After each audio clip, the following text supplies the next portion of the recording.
Yacet, ¿cómo explicar el fenómeno Trump después de haber sido vapuleado, acusado de que cuántas cosas, ser responsable del asalto al Capitolio, de todo esto? ¿Cómo explicar el hecho de que ganara tan abrumadoramente, tanto en los estados fundamentales, mayoría, incluso el voto popular? ¿Qué lectura debemos darle a este fenómeno? Esa es la mejor descripción posible, fenómeno, porque no es algo que podemos considerar dentro de la normalidad, no en el nivel occidental y mucho menos en lo que ha sido la tradición estadounidense. Es un fenómeno, es algo excepcional, sin embargo es lo que terminó pasando. Donald Trump no solamente volvió al poder, Donald Trump no solamente ganó en el colegio electoral, sino que Donald Trump ganó en el voto popular, lo que no había logrado en el 2016. Y quizá una de las mejores lecturas que se puede hacer no es la macro, sino la micro, ver punto por punto cuáles fueron los temas que más movieron a ciertos electores. Entonces, se hablaba mucho del tema de la personalidad de cada aspirante, pero de lo que no se habló mucho en el análisis imparcial, o por lo menos subjetivo, porque imparcial no se puede ser en un impacto tan grande como lo son las elecciones americanas, se veía lo siguiente: la inflación seguía siendo una problemática para los electores. Sí, había mejorado, sin embargo, eso no es algo que necesariamente le llegue a los electores. El tema de la seguridad en varios estados también era una preocupación. El tema de la pérdida de empleos ante la automatización, el libre comercio y demás seguía siendo también una preocupación, y Donald Trump logró un argumento que resonó con buena parte de esos Sin embargo, el electores. desempleo no es alto en Estados Unidos, bajo Pero esta administración. Pero usted bien sabe, con su experiencia de por lo menos 4 décadas en la comunicación, en el análisis, en la política, como invitado, como partícipe y demás, que percepción es realidad.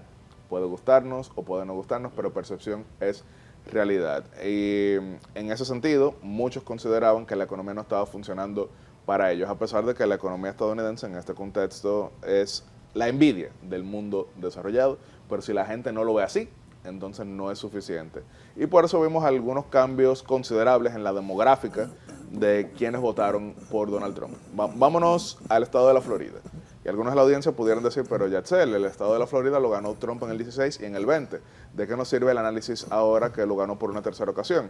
Tenemos que ver los condados, porque por ejemplo, el condado de Miami-Dade, que es el más hispano de todo Estados Unidos, ahí no hace falta hablar inglés, es el condado más Sí, hispano claro. de todo Estados Unidos. En 2016 Donald Trump lo perdió por 31 puntos porcentuales ante Hillary Clinton.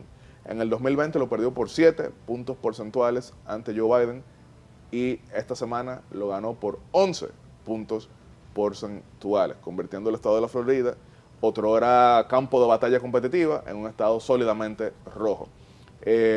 Ahí vimos un gran voto de dominicanos, de puertorriqueños, independientemente de todo, cubanos que ya estaban, pero también colombianos y venezolanos. Pero, desde luego, en la audiencia dirán, sea como sea, ya el Estado lo estaba ganando. Entonces, ahí lo que se dio fue un cambio por la influencia del resto de la demarcación. Yo les diría, ok, aceptemos ese argumento, vámonos a otro estado, Pensilvania.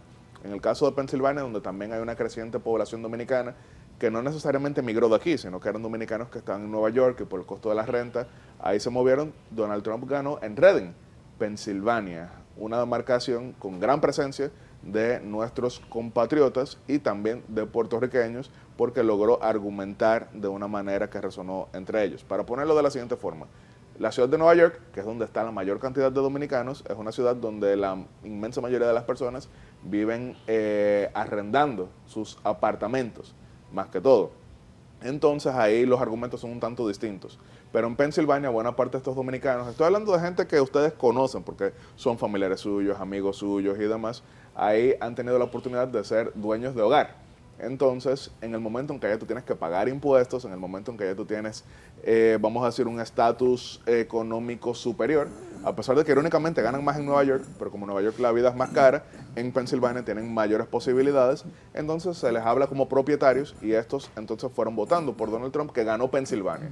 Pero incluso en lugares donde perdió, vamos a ver Nueva Jersey. En Nueva Jersey, él había perdido por 25 puntos en el año 2016.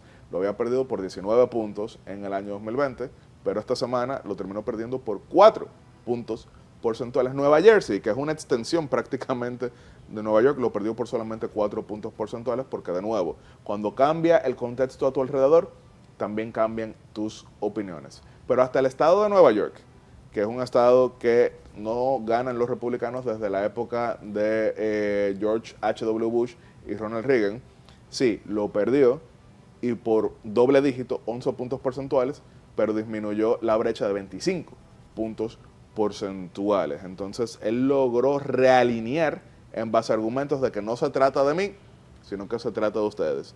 Yo no tengo que ser el más agradable, pero yo peleo por ustedes. Los demás representan a una élite, a una casta, al pantano.